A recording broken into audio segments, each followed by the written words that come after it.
Hi, how you been? Oh, pretty good. Yeah, I've been thinking all week how I'd run into you. Yeah. I heard you was going off to Korea. Thought I'd better get over here and see you before you got off. Yeah, you did. I'm taking the bus out early in the morning. Oh.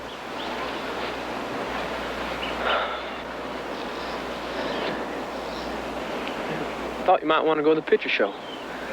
Miss Mosey's having to close it. Tonight's the last night. Yeah, might as well go. He missed last night. I was in a drugstore buying some toothpaste, I think, and I happened to look at the rack that they had, you know, of paperbacks. And I was just looking through it, and there was a paperback called The Last Picture Show, and I thought, that's an interesting title. Sounds like a good title. And I picked it up, looked at the back, and it said, Kids Growing Up in Texas. I said, that doesn't interest me. I put it back. Then, a few months later, two months later, if not less, Sal Mineo, the actor who's a friend of mine, gave me a copy of the same book. He said, here, you ought to read this. He said, you know, he says, I always wanted to be in it. He said, but I'm a little too old now. But I always thought it'd make a good movie. So I looked at it again, and again it sat by my bed for a little while, and then I asked my wife to read it, who was Polly Platt, who worked with me in production design, and she read it. She said, well, I don't know how you make it as a picture, but it's a good book. And that was the beginning. That's how it started.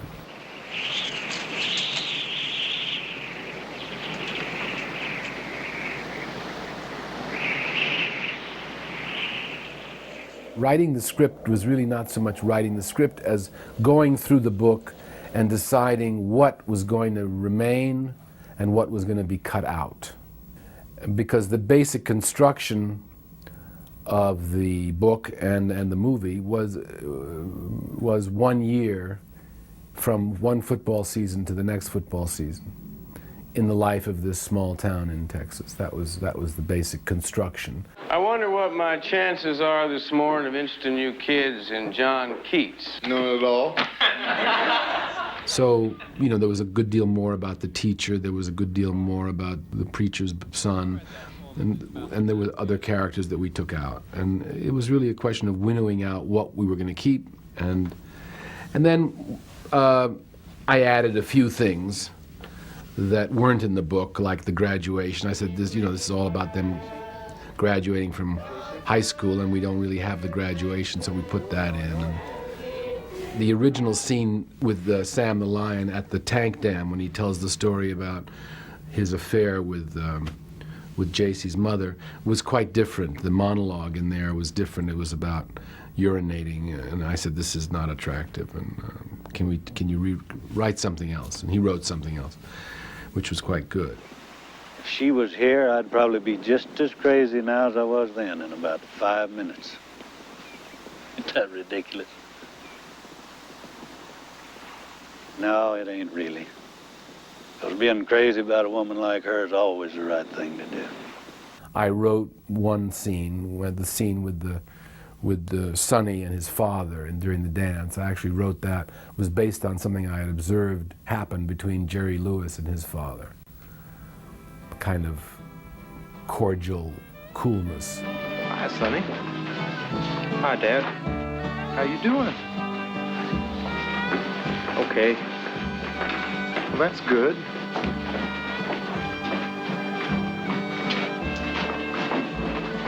See ya. Sure. All the basic dialogue was pretty much as it was in the book. When we were doing the script, I would say to Larry, you know, the scene, we want to try another pass at it? I mean, it's good in the book, but why don't you do it again? So he'd write it again, I'd read it, I'd say, it's better in the book. He said, well, then use the book, you know. And that was what happened numerous times. The book was not very precise about the year, the period. I mean, it was sort of a general 50s. And so we decided on the end of November 1951 to the end of October 1952. And so then the music was chosen on the basis of that. Speak to to her, Mr. Rainbow.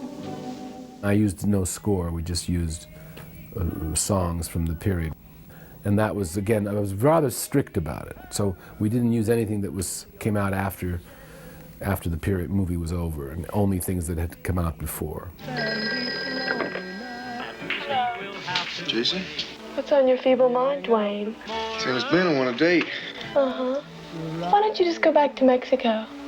I guess girls are just easier to please down there.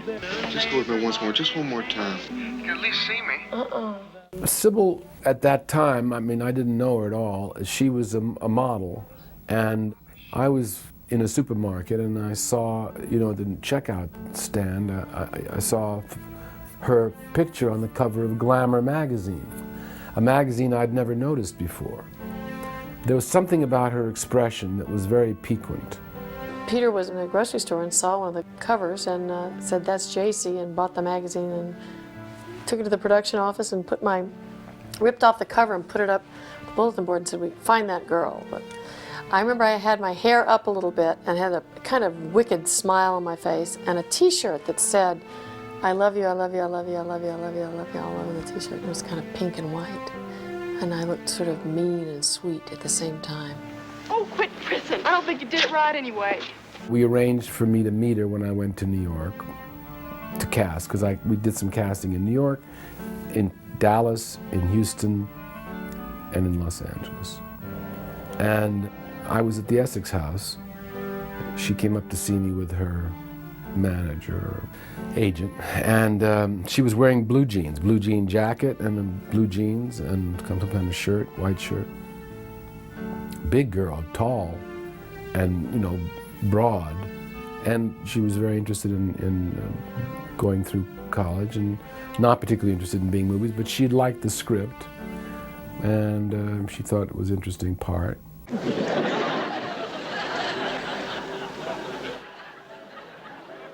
I wasn't too impressed with movie people, and every model I knew was studying acting. I wanted to be an actor. And I'm very kind of stubborn and somewhat perverse in that I thought, ugh, these people, all these models want to be actors. And she sat down. I remember it was early, and I had just had a little breakfast, and there was, you know how when you get breakfast they send you a vase with a rose in it, you know. So she sat on the floor. Hi, what y'all doing back here in the dark?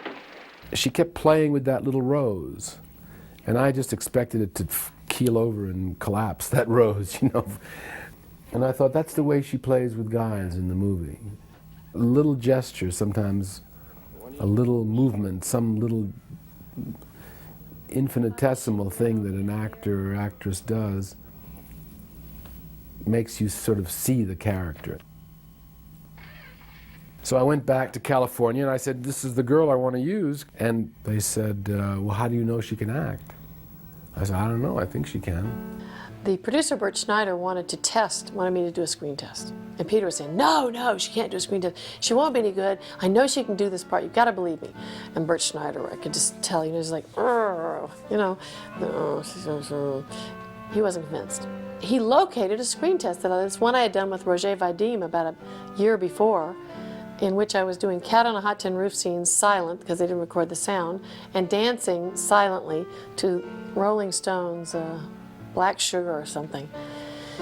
And Peter said, "Oh, you found a screen test." He was quite alarmed. And when he sat down and saw it with Bert Schneider after it was over, he told me later, after I completely finished the film and everything, it's the only time he ever doubted that I might be able to play the part was when he saw the screen test. But he stuck by it. He insisted that I play the part.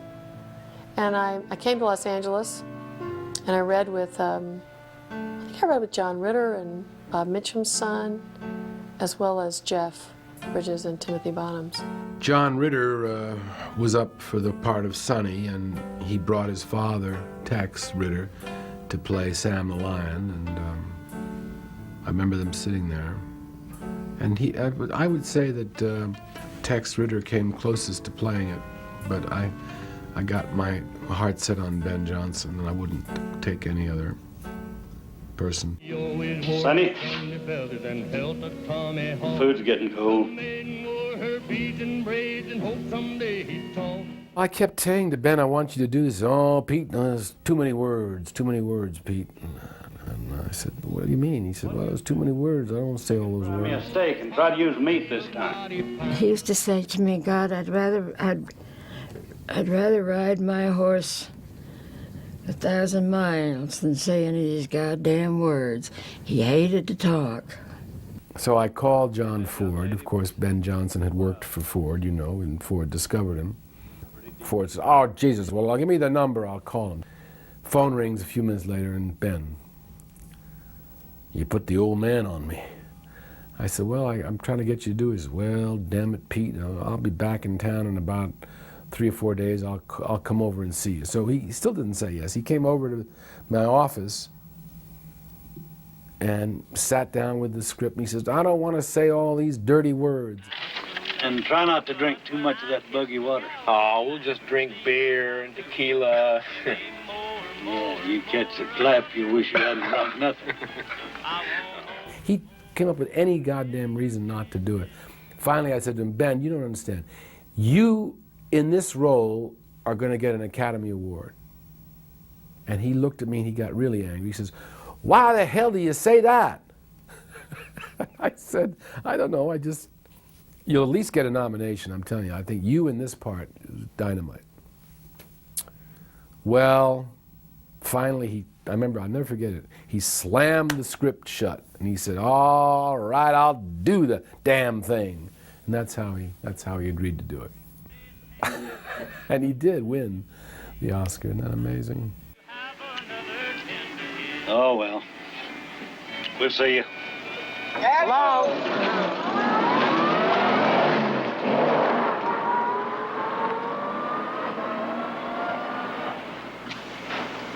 I guess you'll be glad when basketball season's over. Why? Well, a coach probably don't get to stay home much during football and basketball season. Oh, God, you know nothing about it, do you? Timothy came up. I thought he'd be good. He had very sad eyes. And he was being highly touted at the time by his agent, who said he had the lead in the Dalton Trumbo movie, Johnny Got His Gun. And so I guess that's what convinced me. Boy, I froze my ass last night. Hey, why the hell can't you kids learn to tack? I think it was back when I really just first started to go out in interviews. And I went for a casting call, basically. And as Peter tells the story, he saw me come in to the office, and he said, oh, there's Dwayne. Jeff came in and read with Sybil, I think. Jeff was so likable that I thought he would be very interesting in this part, because the character, as written, Dwayne as written in the book and in the original script, not a very likable character, but I thought Jeff playing it would give the character some additional depth and some additional warmth and not make him such a bastard. I get sad if I think of Sam for long. We were having a hard time figuring out who to have play the 3 older women who were all in their mid-30s. And Bob Rafelson was one of the producers on the picture, and I said, Bob, I'm having trouble with these older women. And he gave me a list. He made out a list of about 20 older women, and on the list were about 20 people, including Cloris, Ellen Burstyn, and Eileen Brennan. So we saw all 20 people. Now, Ellen Burstyn came in, and I thought she was very interesting. J.C., we're having supper at home tonight. I expect you there in 15 minutes. You hear? Okay, Mama. I was just giving the boys a ride. I was sent up to read for the part of the waitress that Eileen Brennan eventually played. And I read it in the script, and I thought, well, yeah, I could play that part, but I kind of like Lois. So when I went in to meet Peter to read for him, I said, I'll be glad to read the part of the Waitress, but I really like Lois. Could I read for that too? And he said, sure. So she read for all of them. And I've never done this before, or since. He offered me the part of Ruth Popper. And I said I didn't really want to play that part, that I preferred Lois. And Peter said to me, well, you gave a great reading for all three parts, so I tell you what, you go home tonight and call me and tell me which one you want to play. Whichever one you want to play is the part you'll get. You're in the picture, so you decide. So she called me next morning. She said, I'd like to play the young girl's mother. I said, okay. That was it. She cast herself.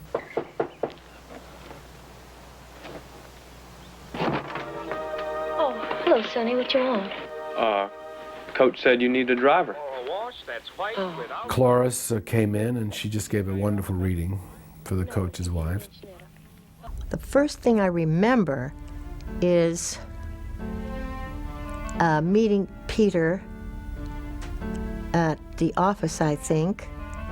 I think he asked me what part I'd like to play. It was interesting that I ended up with Ruth Popper. Don't you love that name? Oh, doesn't that tell you who you are immediately? You have to overcome a name like that, or live with it, or suffer it.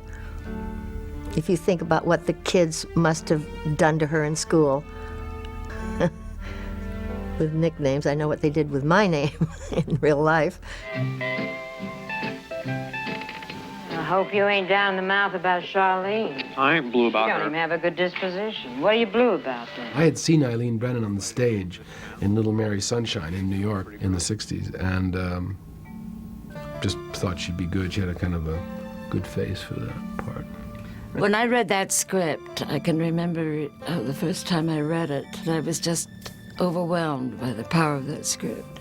I mean, there was no question in my mind what I was embarking on, and I wanted so much to be a part of it.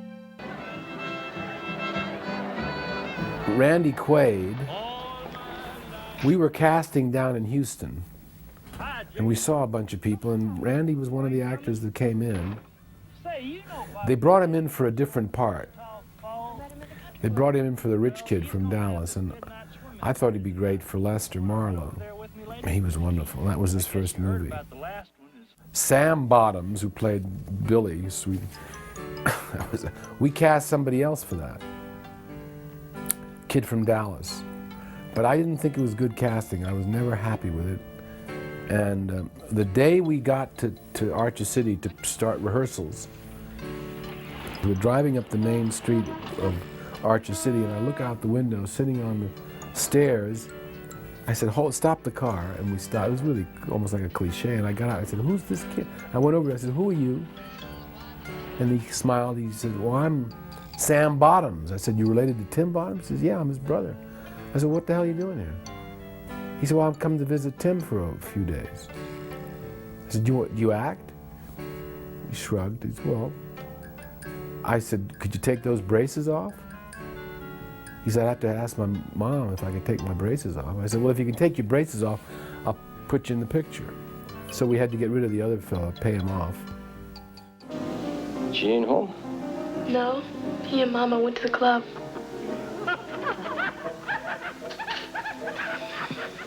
What are you doing home on a Saturday night? My original idea for casting that part of Abilene was to use the country singer Jimmy Dean. And it was the only casting that the producers, Bob Rafelson, Bert Schneider, and Steve Blauner, they didn't like the idea of Jimmy Dean.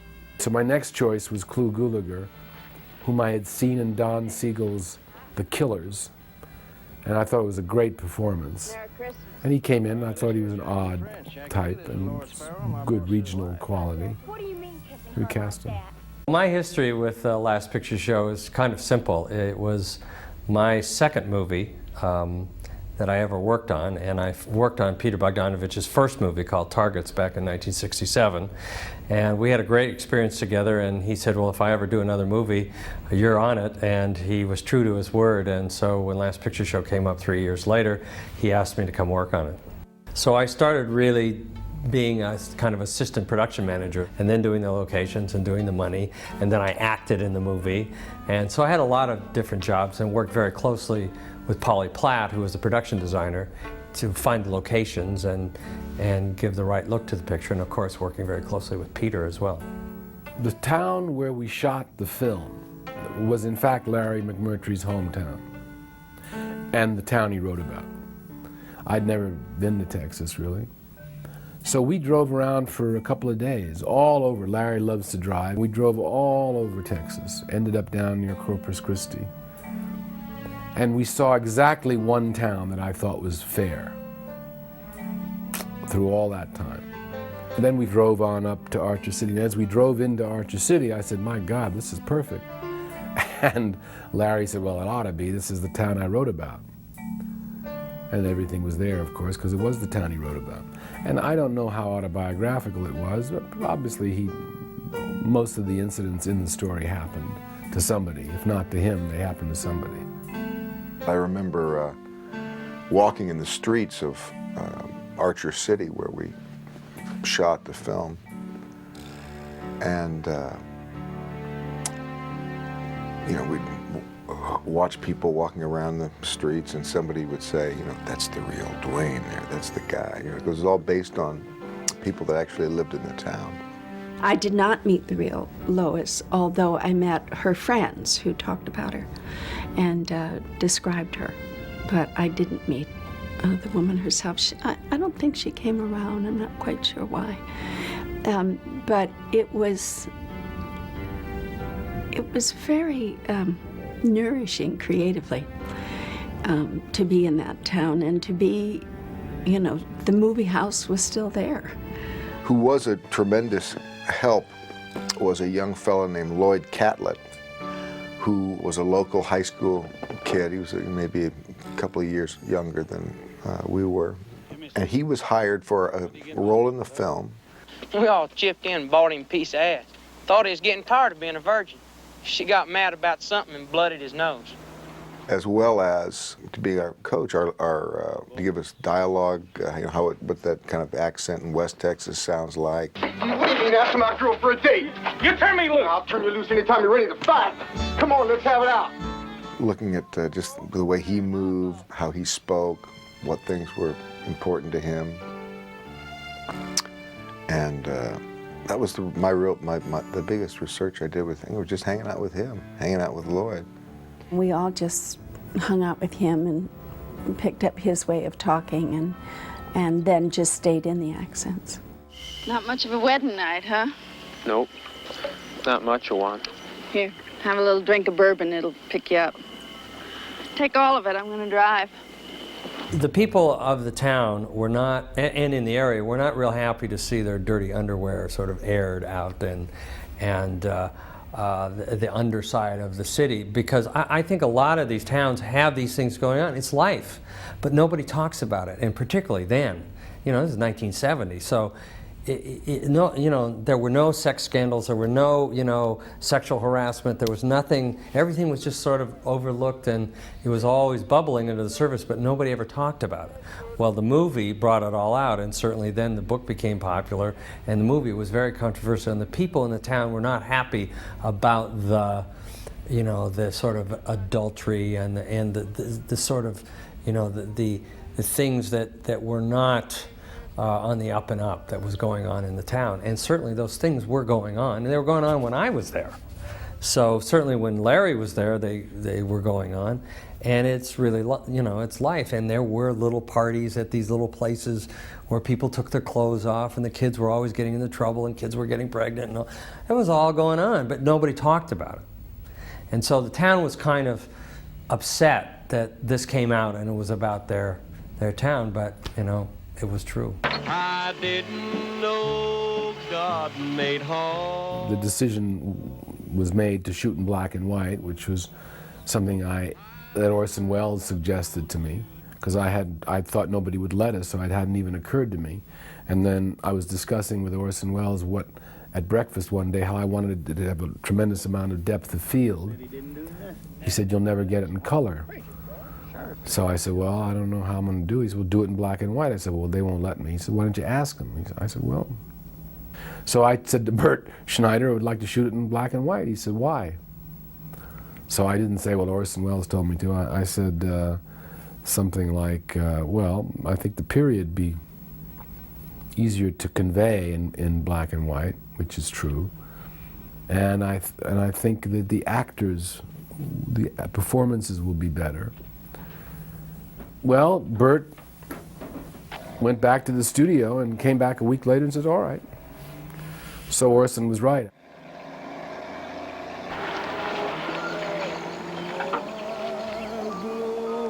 The first scene I shot in the film was out by that lake, and I had to like be felt up by Timothy Bottoms, and I was so embarrassed, and I'd never done that. And Tim, I don't think ever recovered from that. I mean, the kissing and the fondling and all that. I mean, he wasn't acting, you know. Can we get married? I mean, he was not acting in that scene, I'll tell you. She was, oh, I don't want to hurry. I don't want to hurry. I'm too old for screwing cars, I remember. God, it's a good scene.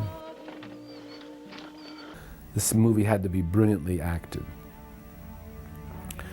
So it was the only time I ever did this on a picture. I absolutely refused to have lunch or dinner or whatever it was with anybody but the actors.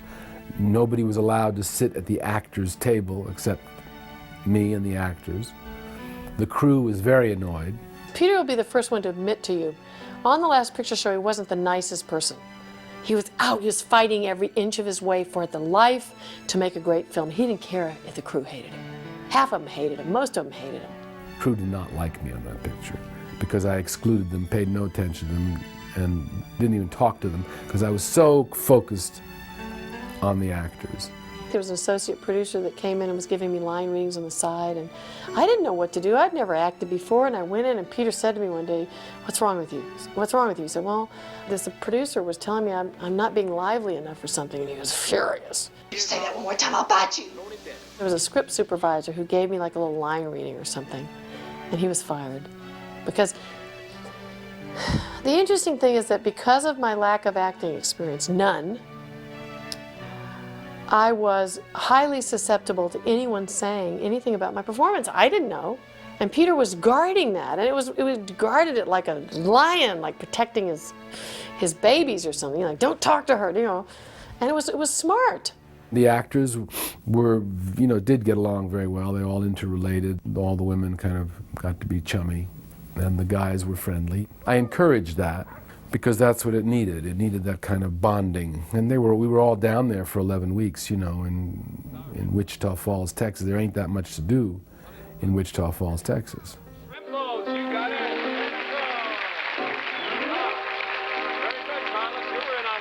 It was that wonderful time where somehow the people that came together were at a point in their lives, at least this is the way I saw it, where they could all just bond. We used to have lunch together all often, and we used to say, "Gee, something about this feels very special.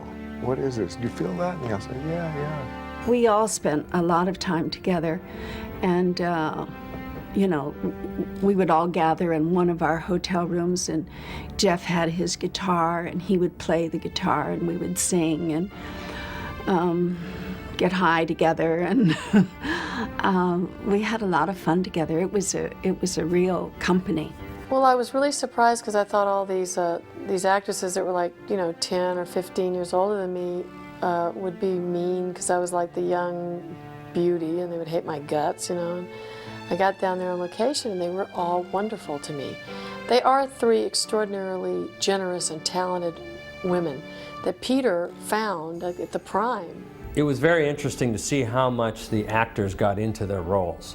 And I just recently found out that Jeff Bridges actually did sketches of all the different characters that were on the set. And so he was so into the movie that he, you know, felt this sort of need to put down on paper what all these people and who all these people were and what they looked like. So I really thought it was an amazing process that all the actors went through because they got into the movie so much.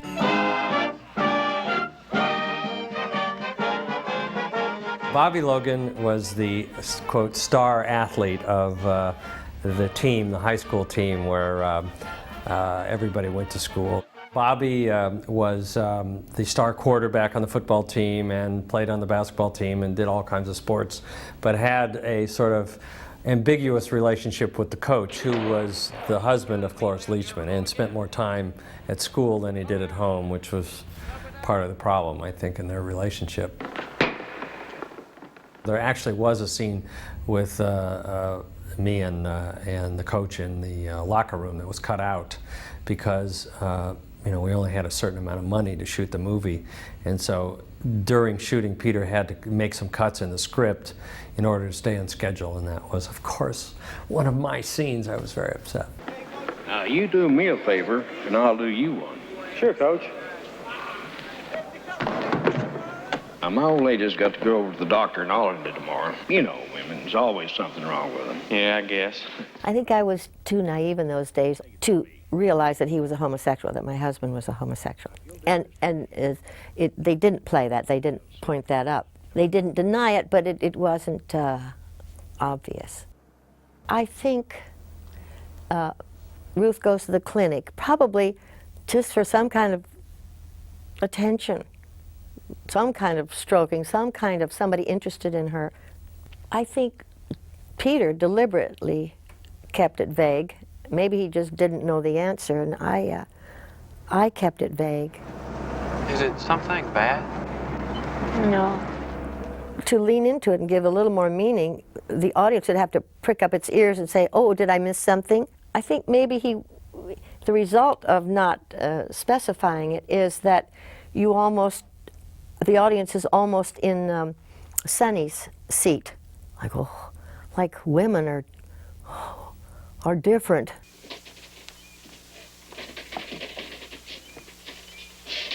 You sure he won't come? You know he won't. He's just starting basketball practice. I had no idea what would be required. They're supposed to get naked, and so I just started at 0.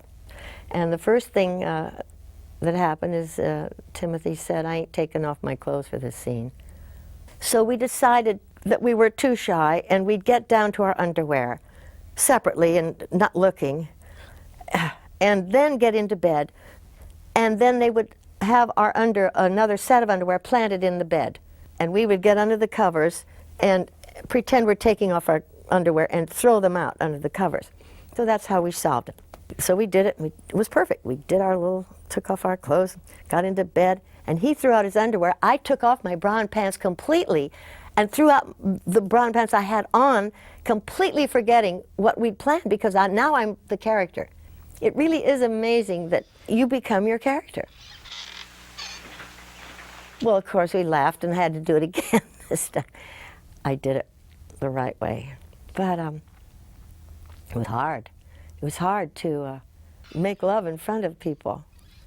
And in the circumstances of the story, which is she so would like for it to be wonderful, but the springs squeak. I mean, it ruins everything, and just like, oh, can anything ever be right? It's very poignant, I think. And he's so nervous and self-conscious, his character. But I love what Timothy did. I think, and he was a little kid then. He really was, a young guy. Hi, JC. Hi. The nude scene, a very famous scene, not only in the movie, but in the making of the movie. Obviously, first of all, I had to find the place to shoot the nude scene, because it was supposed to be an indoor swimming pool, which there were several of in the area. It was a very sort of, people who were very wealthy in the area had these big ranch houses, and a lot of them had indoor swimming pools. But we couldn't really find anybody that would let us shoot this scene in their swimming pool, because it was a nude scene, and certainly there were no, in those days, everybody was very conservative and very prudish about all of this. Well, you got to get undressed out there on the diving board. So everybody gets to watch. I found a spa kind of place in this little kind of mall area in Wichita Falls, and we took it over and we built a set around their pool. My big quandary on Picture Show was, should I do the nude scene or not? Peter had said, look, you don't have to commit to the nude scene. When it comes the day to shoot it, we're going to talk about it, and you're not going to have to do it if you don't want to. and which was the only way I would have agreed to do the picture. I started nagging Peter to sign something. I even gave him a piece of paper. I said, look, I've had my lawyer write this up. I want you to sign it and get Bert Schneider to sign it as producers, say that if I do the nude scenes, no still photos can be published anywhere else, anywhere. And he would say, I can't do that. And I would keep nagging him. And I remember one time we were walking up behind that Archer City, behind the hotel, and I was walking up through some mesquite trees, and I was saying, Peter, I really need you to sign that. And he turned to me and said, if you ever mention that again, I will never give you another piece of direction. He turned away and walked away, and I never mentioned it again.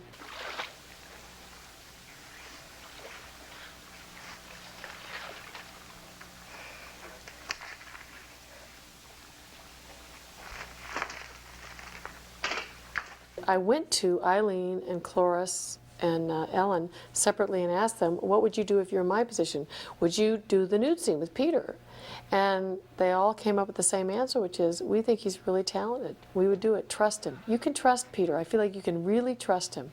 And it was that advice from those three actresses that sort of pushed me over towards, okay, I'll do the nude scenes.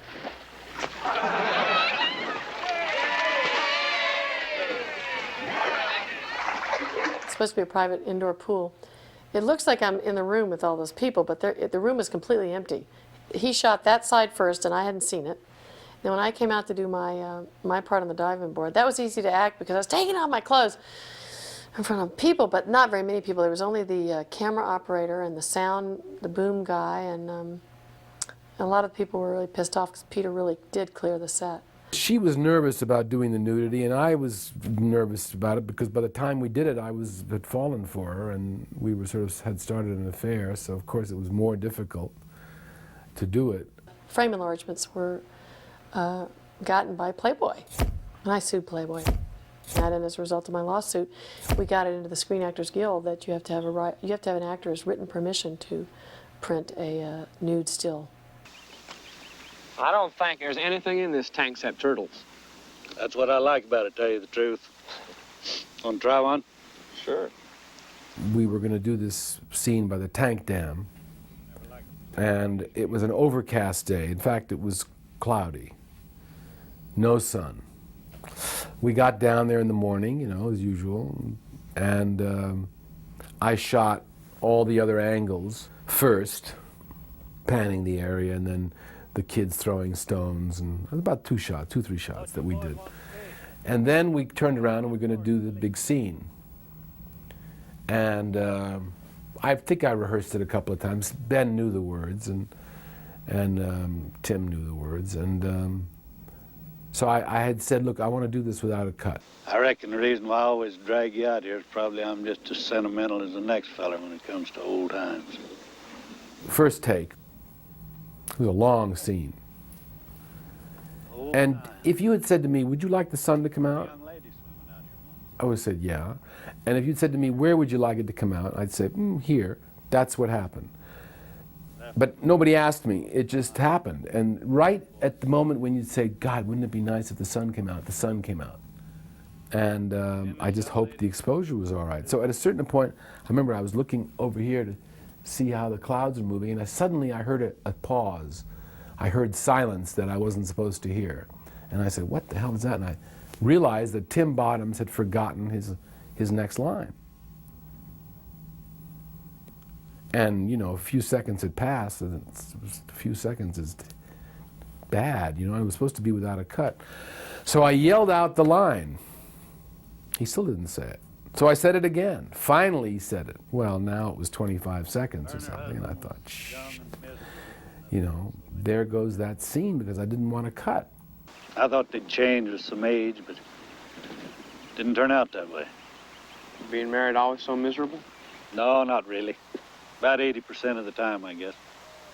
So we finished the scene, and I remember I wanted to strangle Tim, and he says to me, well, I didn't forget my line. I said, well, what happened? Well, he said, I was thinking. So we shot it again. No pause, no sun. The minute I said, all right, cut, print, we got it, started to rain. Poured. When we saw the dailies, well, of course, there was no contest. The scene with the sun was phenomenal. The scene without the sun was okay. So I had to cut the pause out, which meant I had to cut somewhere I didn't want to cut. But, you know, I wasn't about to lose that scene. Oh, yeah, y'all been gone, ain't you? Gone to Mexico. You don't know about it. About what? Sam died yesterday morning. Died. One of the things that happens on a movie is that you're going along creating this other story that's really a life story, a story about life. And you sort of go into what I call the tunnel, and everything else drops away. But you have to remember that real life goes on as well. And one of the real sad things that happened during the movie was that Peter's father passed away. And, you know, it became a terrible dilemma for Peter to stop the movie that he was shooting, which was really his big start in Hollywood, and deal with the death of his father. And he had to go back to Phoenix and deal with the funeral and everything. And then right after that, we shot the scene with Sam's funeral.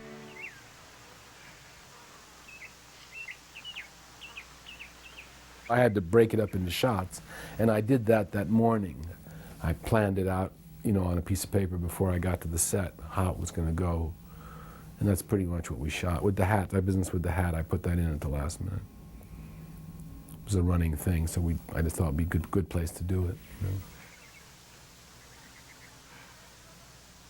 It was a very sad and tragic time for Peter, and just, you know, one of those things that's so difficult to handle and then go on with your life. And you know, I think that there's a lot of Peter's grief in the scene, and it turned out, you know, to actually affect what we were shooting and be part of what we were shooting. One of my favorite stories that happened became a acting lesson for me forever. And it's the scene where Lois is sitting in her living room and she's just bored to death. And then she hears a car and then recognizes the sound of that car. And that means that it's Abilene. Oh, good, he's coming to see her. And then she gets up and leaves the room and goes to the door, expecting to see Abilene, but instead sees her daughter and is disappointed, and then realizes, oh, her daughter was with Abilene, and she had sex with him. Oh, he's just awful, And Mama. then Why do you fool with him? there is the jealousy, and then finally the maternal feeling. And I was sitting on the set. We were setting up for this shot. It was a kind of long, complicated shot that started in one room and went into the other room. And as I was sitting there, I realized that I had 8 different steps to go through to express 8 different emotions and no line. And I said to Peter, Peter, I've got 8 different things to express here without a line to help me. And he smiled, this mischievous smile, and he said, I know. And I said, well, how am I going to do that? And he said, erase everything else from your mind and just think the thoughts of the character, and the camera will read it. And that was the best acting lesson I ever got in my life. I don't know what I'm going to do. Bobby was the last one. No. I'm just going to be an old maid. No, honey, that's just the way it goes sometimes, you know. You win a few, you lose a few. What do you do? Nothing's ever the way it's supposed to be at all. You're right. Come on. Well, the one thing that I always felt about Peter when I first met him and when I first worked on Targets and then on Last Picture Show is that he knew what he wanted. Right or wrong, he knew what shots he wanted, and he had studied the great directors of the past, and he had noticed that a lot of them didn't do a lot of coverage. Now, in those days, I didn't know what coverage was. I was fascinated by how he would shoot the movie, and sometimes, you know, he would shoot a half a scene here, and then he would cut and he'd go over here and shoot the rest of it over here. I thought we were still best friends. We are. What you so mad for? I never done that to you. Well, I guess screwing my girl ain't nothing to you. I ain't screwing her. Hell, you ain't. This was my second picture, and I never had heard the expression master. A master scene. Well, as you know, a master scene is basically one camera position that shows the entire scene. was about a 4.5, 5-page scene. And the actors, Tim and Jeff and I, had rehearsed, because it was such a complicated scene in terms of, not only in terms of a lot of dialogue and physical, but also I didn't want to just have the two of them standing there. So they knew exactly how I was going to cut it, and so I'd let them rehearse it a few times straight through without interrupting them, so that they would get what it would feel like, knowing that they were going to have to be interrupted when we shot it. I would say we rehearsed that scene more than we rehearsed any other scene in the picture. For that reason, because I knew that it needed a flow, and yet I wouldn't be able to give them the flow because it had to be done in pieces, because there was no way to show that in one shot. Never even thought to have a master, didn't see what the purpose was. So anyway, we started to shoot it, and I remember the continuity fellow, the fat man, Marshall Schlamm, and Robert Surtees, the cameraman, came over to me and took me aside, and they said, "Peter, aren't you going to shoot a master?" I said, "What?" And they said, "Aren't you going to shoot a master?" I said, "What's that?" They said, "You know, the whole scene without cutting, so you know where they are." I said, "What do you mean, so I know where they are?" "Well, you don't know where they are if you..." I said, "Yes, I do." I didn't know what they were talking about. I thought I was losing my mind. Well, as it turned out, we shot it exactly the way I wanted to. We did not shoot a master. We shot it in pieces, exactly the way it planned. It was about 45 setups. When the dailies came to Hollywood, Bert Schneider looked at them and got worried, and he called Bob Rafelson, who was a director. As you know, he directed 5 Easy Pieces and so on. And Bert was a producer. So he called Bob. He said, "Bob, I want you to look at these dailies." He said, "Because I think we're in trouble. I mean, there's no master shot, and I don't know how this is going to cut." You know, so they looked at it. And Bob afterwards stood up and said, "He's cutting in the camera." He said, "What?" He said, "This is going to cut like butter. I mean, he's cutting in the camera. You look at it, you'll see, you cut the slates off and it'll cut." He said, "Really?" I said, "Yeah, he knows what he's doing. Leave him alone." They were going to fire me. But he said, "Fire him? Are you crazy?" He said, "He knows exactly what he's doing. Leave him alone." And that was, thank God. Part of the last picture show is when they go to the last performance at the picture show. And they see a Western. In the book, Larry, who hates movies, chose a lousy Audie Murphy Western called The Abilene Kid. Probably just because it was a lousy picture, and he figured, you know, that probably what they'd show is some lousy Western. And he's probably right, but I didn't, you know, being more romantic fellow, I thought the picture show ought to go out with a little bit more style. And so we booked Red River to be the last film. Take him to Missouri, Matt.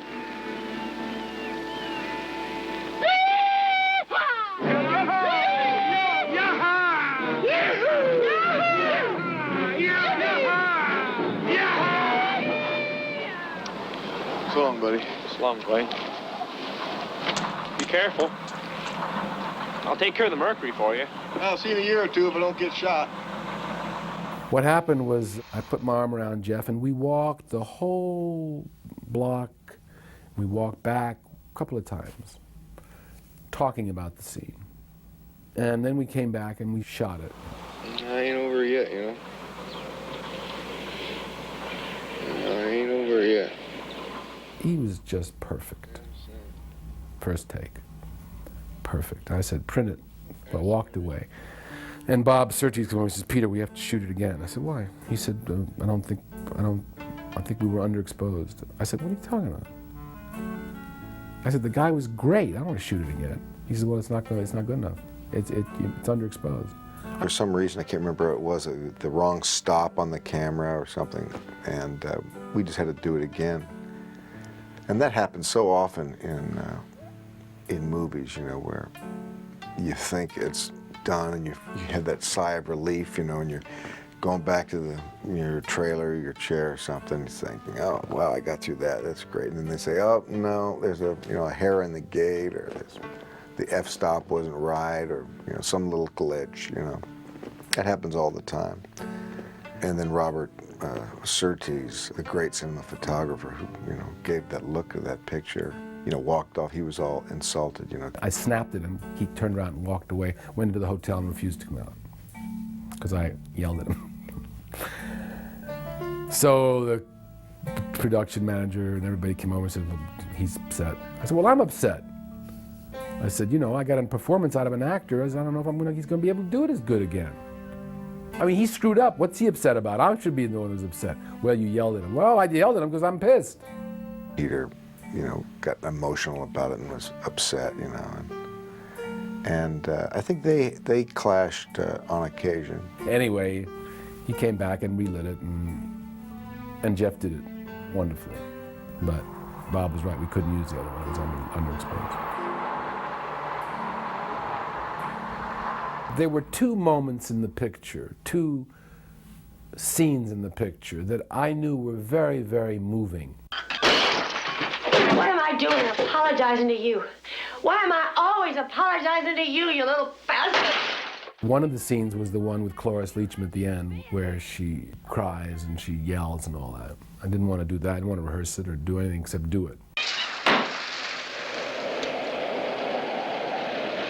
The other was when Tim Bottoms has the line, He was sweeping, you sons of bitches! He was sweeping!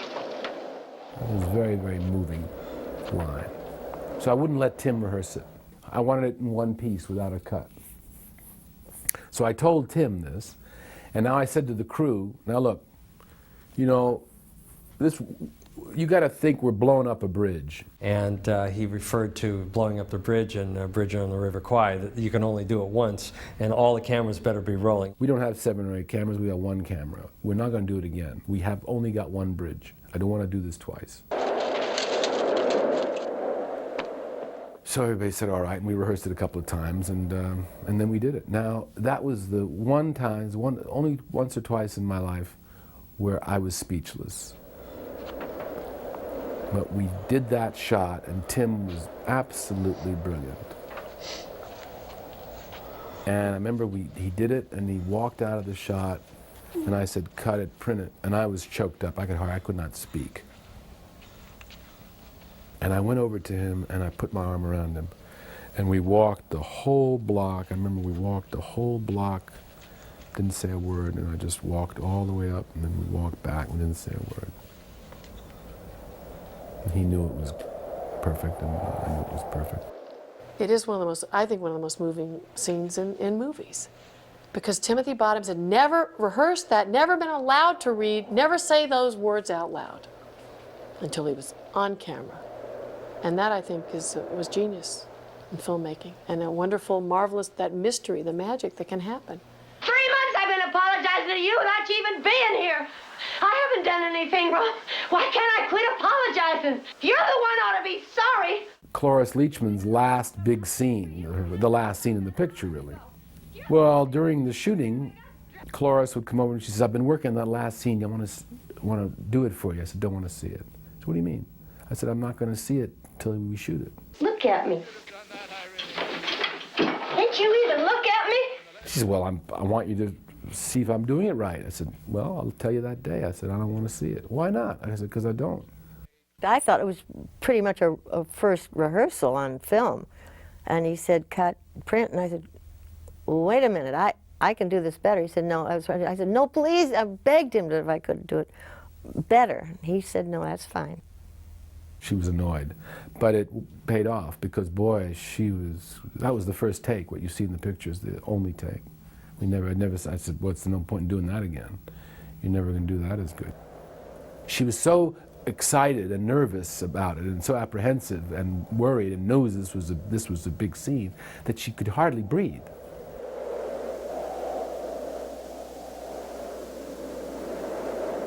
There was not one frame cut together while we were shooting, and I physically cut that myself, Last Picture Show, mostly at night.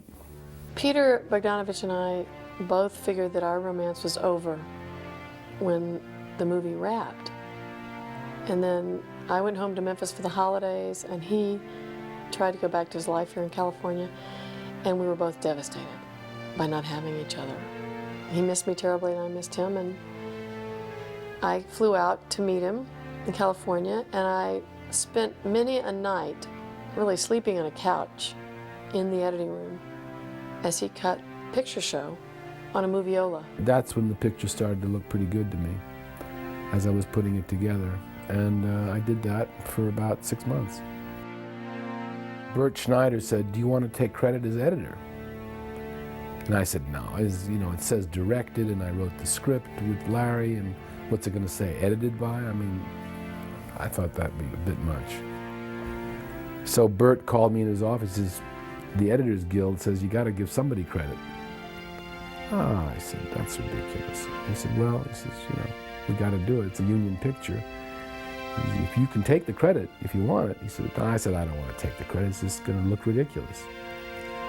He said, well, who are you going to give it? You got to give it to somebody. I said, well, give it to Don. And Don Cameron was at that time editing Drive, he said, right next door.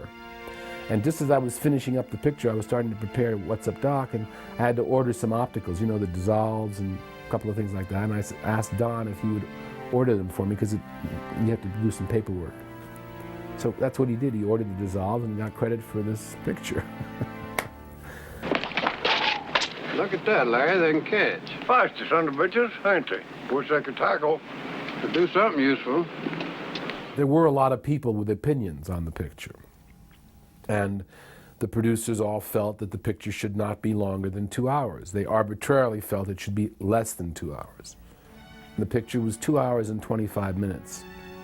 And it was clearly too long, and I knew it. But once it was down to 2 hours and 10 minutes, those last 10, 11 minutes they wanted me to cut out, that was tough. We got it down to, I think, 119 minutes. And that was where we released it. A couple of all the reviews were quite good, but a couple of the reviews said, we wish we'd know more about who these two boys live with. Who are their parents? And I immediately took those reviews, went to Bert Schneider. See, we shouldn't have cut that damn scene with Eileen Brennan when she says, you living with your dad and Dwayne living with his mom. It ain't right. I mean, there was a scene which explained that. I don't know, you and Dwayne both in a boarding house. Him with the mother and you with the father don't seem right. I said, let's put that back in. So within 4 or 5 months after the picture opened, we did put this 1 minute back, and that made it a 2-hour movie. I was shooting What's Up, Doc? And the phone rang, and it was Bert Schneider. And he said, are you sitting down? And I said, yeah. He said, okay, Newsweek magazine, you ready for this? Here's the opening line. The Last Picture Show is the most important film by a young American director since Citizen Kane. I said, Jesus Christ, really? And he said, yes, that's what it says. And I hung up, and I went out, and I thought, oh, I must be pretty smart, and you know, I must be pretty good. But I couldn't think about it too long, because I had to do the shot, you know. So that was one memory. The other one was when I was in Stockholm doing a little publicity for the picture, and again Bert calls me up, and I'm in a hotel in Stockholm, and he says, Peter, you sitting down? I said, just a minute. I sat down. I said, yeah, I am now. He says, 8, count them, 8 Academy Award nominations. I said, whoa. He said, yeah, 2 of them for you. I said, well, Best Picture, I count on that. That's 3 of them for me as I counted. He said, oh, all right, 3 of them for you. So, you know, those things don't happen too often. It's graduation present. Hope you like it. I came back for the next season of the Mary Tyler Moore Show and told them that I'd done this film in Texas. I told them a little bit about it, and that was the end of that. Didn't even think about it.